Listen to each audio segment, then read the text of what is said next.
Hey guys, welcome to DIY Crafts for Kids, and today I will show you how to make slime with only one ingredient, and it is a shampoo. So let's start.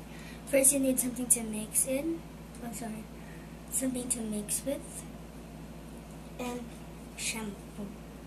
Any kind of shampoo. First,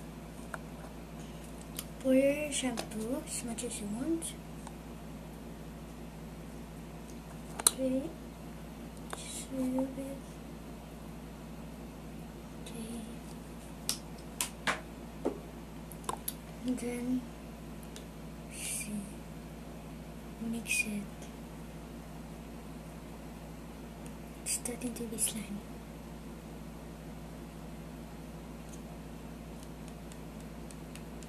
Okay. I'm just spreading it so that it will be so slimy.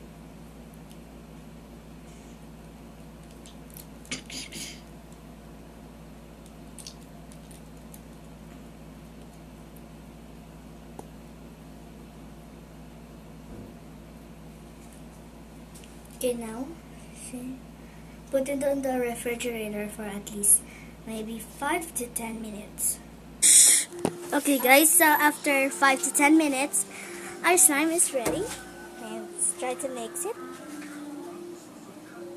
See, it's now really gooey.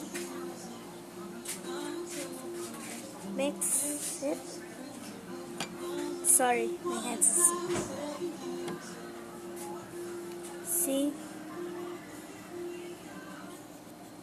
just doing this. If you want it more slimy, you can put it on the refrigerator for at least 15 minutes. Okay, so thanks for watching guys, and I hope you subscribe.